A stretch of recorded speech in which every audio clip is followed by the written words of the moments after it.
What's up with these sorry politicians? Targeting of conservative political groups. Veterans left to die while waiting to see a doctor. Federal prosecutors knowingly withheld evidence. Scandals, lies, broken promises, and yet... Once people come to D.C., they never leave. Why don't they leave? Partly because some live very well. You can really see the crown molding when you get to the top. All glass walls, ceilings, skylit. And here they get to exert power over you. They have privileged parking here at the National Airport. That's why I say, clean house. Vote the bums out. But the bums not only spend our money, they rig the system so they stay in power. You think you're untouchable. What would America's founders think of today's Washington, D.C. overlords? That's our show tonight.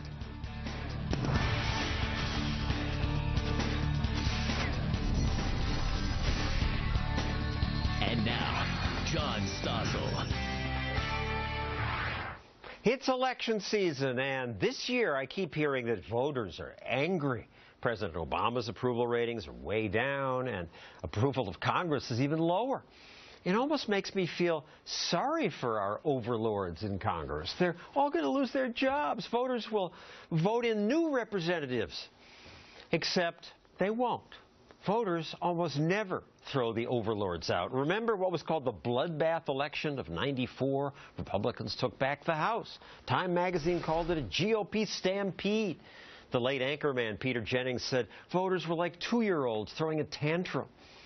And yet in the bloodbath of '94, 90% of Congress was reelected. 90%. Here's a chart of reelection rates over the past 50 years. See any trend there? I don't. The reelection rate never drops below 85%, and 98% is not unusual. Once in Washington, the overlords are almost never pushed out.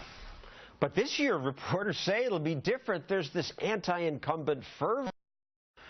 And that's just nonsense, say Hadley Heath Manning of Independent Women's Voice and Matt Kibbe of FreedomWorks. So even this year, it's going to be 90% again? Even this year, I mean, the challenge for anybody trying to change the system is getting voters to know you exist and raising money and breaking through this very complex set of rules written by incumbents to protect incumbency. It's a virtually impossible wall to penetrate. People hate Congress, but they're much less likely to hate their congressmen. And when he says that they rig the system to favor the incumbents, explain that. They have like networks of supporters that... Right. Well, once you're in office, you have network ties, usually with a big party organization, usually with other office holders. You have ties to donors who've helped you in your previous round of fundraising. You can continue that cycle on and on.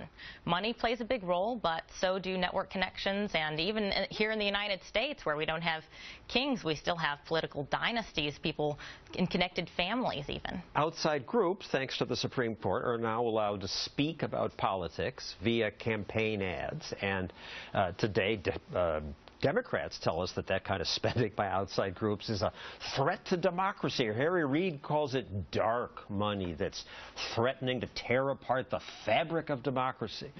They introduced a constitutional amendment that would allow Congress to limit political campaign spending again. An amendment to the Constitution is necessary to allow meaningful campaign finance rules. But all of this money is suffocating the airways, suffocating the voices of the many. Suffocating the voices of the many. Big money. They're trying to paint the Republican Party as the party of the rich. But Democrats, let's clear the air. There's a lot of big money on both the aisles when it comes to politics. They want to silence those other billionaires. But so why do they want this constitutional amendment? Well, they want to rig the system so that their donors are still able to give, whether that's labor unions or people who typically support Democrats, but they want to silence the opposition. And they probably won't get that. It's hard to pass a constitutional amendment for a good reason. That's right. Expensive TV ads do allow unknown people to break through. A state legislator who wants to be U.S. Senator from Iowa got my attention with this ad. I grew up castrating hogs on an Iowa farm, so when I get to Washington, I'll know how to cut pork. I like that idea, and she's backed off from that now, but that's Joni Ernst, who is leading in the race in Iowa. Thank goodness for money, outside money. That's right. I like more money, I like more competition, and I like simple, transparent rules that are equally applied across the board. The problem with campaign finance regulation is it allows for an insane amount of discretion amongst the regulators, so they can pick and choose who is punished for what, and it's really just a way to control. So the insider says, yeah, this is okay, but you outsiders are not. Yes, and that's exactly what Lois Lerner did to all of the Tea Party groups. The same is used in campaign finance. So on my Facebook page, a lot of people said they want term limits. Why don't we have term limits? I think that's a good way to rotate people out of office, put fresh faces into office, people who have spent more of their lifetime doing... Congress won't vote on it, won't pass it. Some states have.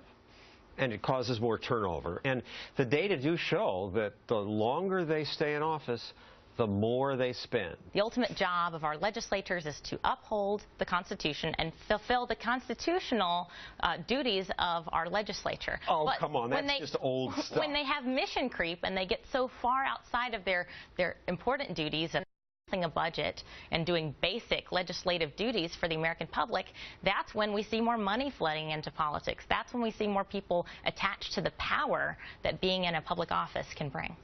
Thank you, Hadley. Thank you, Matt. One reason America's politicians fight so hard to stay in office is that they are a little like overlords. They get privileges that you and I don't get. The Senate, for example, has a senator's only barbershop. I once asked Kennedy, host of The Independents, to check